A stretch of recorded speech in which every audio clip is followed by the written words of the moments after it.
Welcome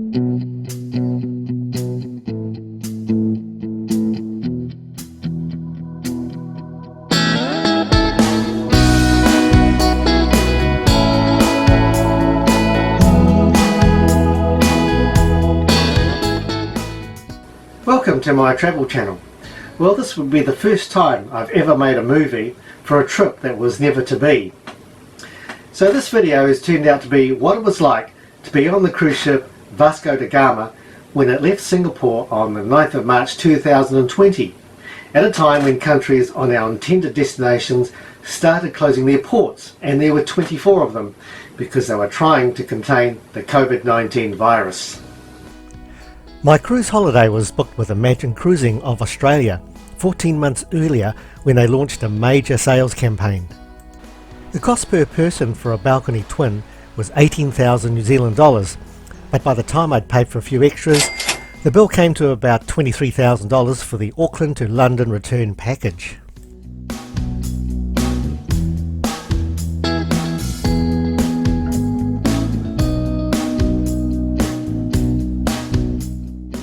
Visas were required for us New Zealanders for Sri Lanka, India, Oman and Egypt, and these are easily obtained online, either free or just for a few tens of dollars.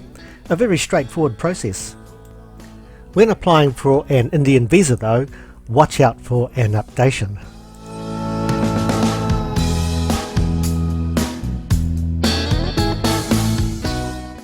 Most New Zealanders were flown from Auckland to Singapore directly, but a few of us, including the Shitums, were routed via Melbourne. The Shitums' real name was Whittam, and on the cruise they were just a few doors down from me. Our included transfer from Changi Airport in Singapore took us to the Park Hotel in Little India. It's a part of Singapore that I'm really familiar with, having stayed there heaps of times, and the MTR station is just a couple of minutes walk from the hotel. A room here is about $300 a night New Zealand, but it was included in my package, as was the welcome drinks. The Park Hotel was top of the class for service and cleanliness, and I went for a walk before retiring for the night.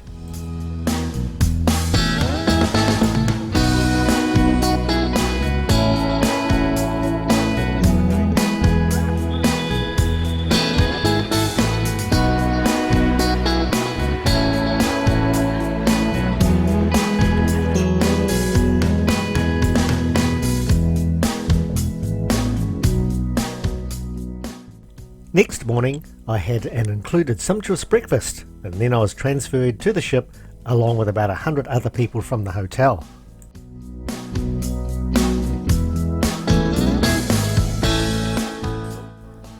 On this occasion, after boarding, I was allowed to go straight to the cabin on deck 9, but I would say that check-in was slightly chaotic with uncertainties as to which queue you should join and when.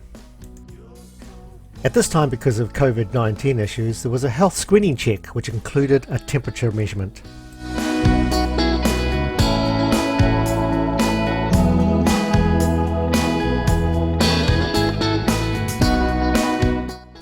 That night, under a beautiful full moon and Singapore cityscape, we set sail on what should have been a 46-night, 18-country, 24-port cruise of a lifetime. We were a family of around 100 New Zealanders, 900 Australians and a few other nationals, and 500 crew.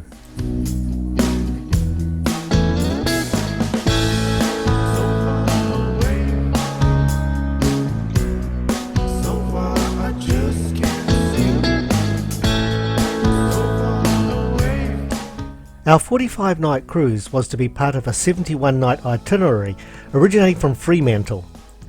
After arriving in Singapore, some passengers got on and some off. Then the ship sailed around Asia and came back to Singapore to pick us up.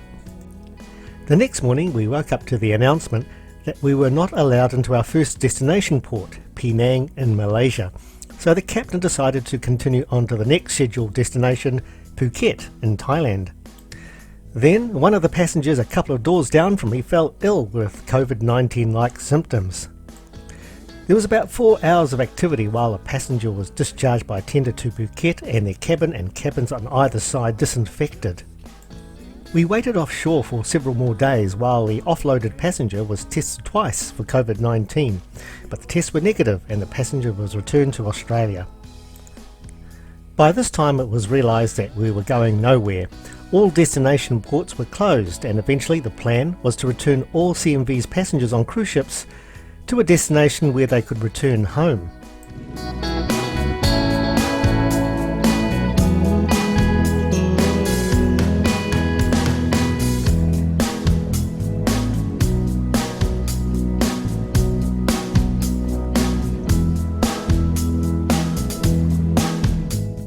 So we waited for CMV's other ship, the Columbus, to meet up with us, which also had New Zealanders and Australians. And they consolidated all New Zealanders and Australians to the Vasco Da Gama and all other nationals to the Columbus. The transfer was done on Wednesday the 18th of March, and after that we set sail for Fremantle and the Columbus headed for Tilbury, London. We were part of a historic event because this was the first time ever that there was a civilian ship-to-ship transfer of passengers on the high seas.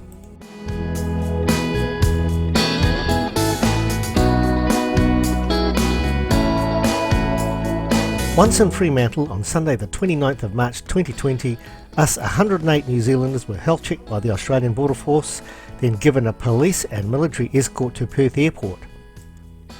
One New Zealander didn't make it. On the day before, she slipped and broke her hip and ended up staying in Australia. How lucky we were to get on the very last flight to Auckland for the foreseeable future, as New Zealand borders were now blocked to everyone except returning New Zealand residents. After arriving in New Zealand and health checked, some were quarantined in government-controlled facilities, and others, like myself, Susie, Peter and Grant, who had self-isolation plans, were permitted to go home and implement the plan. Others, like Odette, who lived in another region of New Zealand, had her apartment in Auckland to self-isolate for 14 days before returning to Nelson. We were checked by the police 3 times during our isolation period and by the Ministry of Health twice to confirm our isolation compliance and health status. Our Australian friends had to remain on board for another 2 days before being quarantined for at least 14 days on Rottnest Island and hotels in Perth. This included Jim, Jenny, Ron, Diane, Tim and Jean, who actually lived in Perth. Zoe and Tegan didn't get back to the Gold Coast until the 20th of April due to flight issues. Michael and Amanda finally made it back to Melbourne.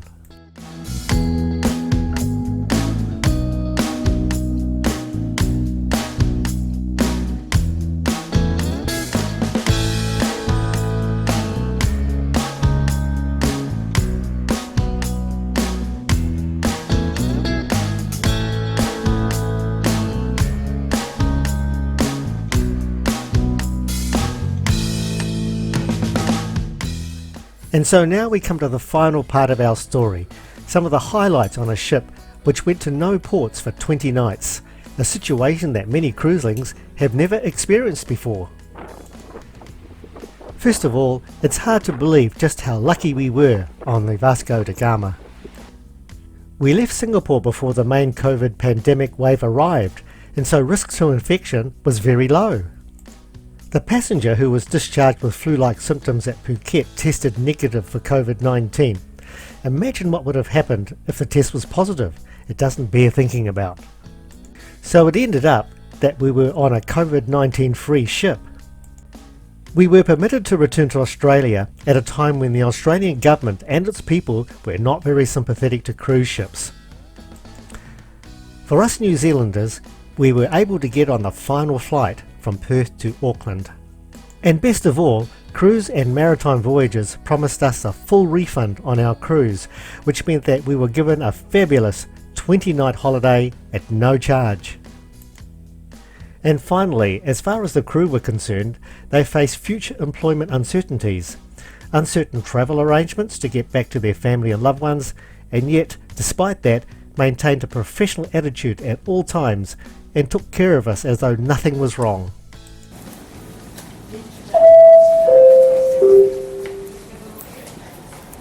Good morning, ladies and gentlemen. This is Bridge and your captain speaking from the bridge, and ship position report of 26th of March 2020. And ship's time is 12 o'clock sharp.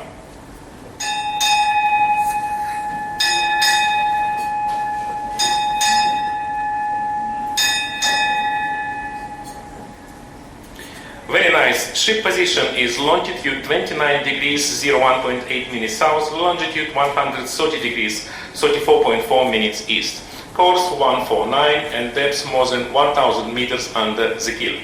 Since our departure until now we have covered a distance of 2629 nautical miles, and we still have to cover another 202 nautical miles to reach our next port of call, Fremantle. Weather condition: wind northeast 3/4, state of sea slight, temperature 26 degrees and skies is clear. Ladies and gentlemen, we are aware that the media has released further information, but once again we have not yet been updated, and we would like to apologize for inconvenience, and we will update you as soon as further information is made available. Ladies and gentlemen, thank you very much for your attention. I wish you to have an enjoyable day at sea. And now I will pass for our beautiful cruise director, Freya. Each day at 3 o'clock there would be a table tennis tournament on the ship. So initially I won a bag,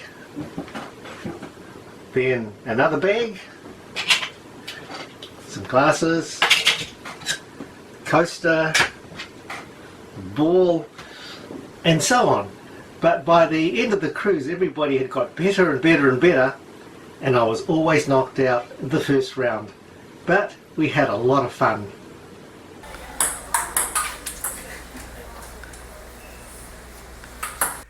Another highlight was the Equator Line crossing, accompanied by the usual certificates and pool dunkings. 4, 3, 2, 1.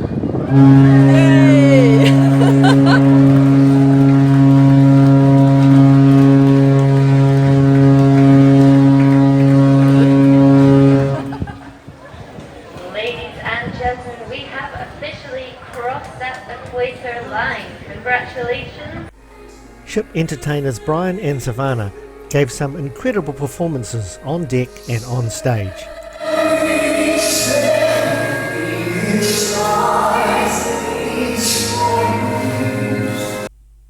Wayne Rogers brought the house down with 4 outstanding performances.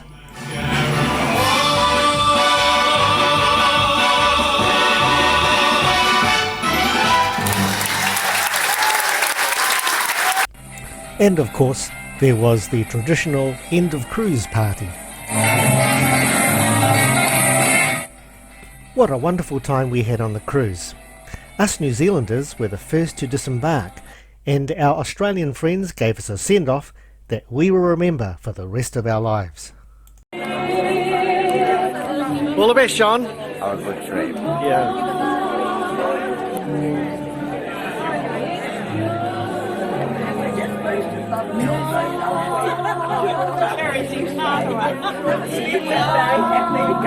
Thank you, lovely knowing you.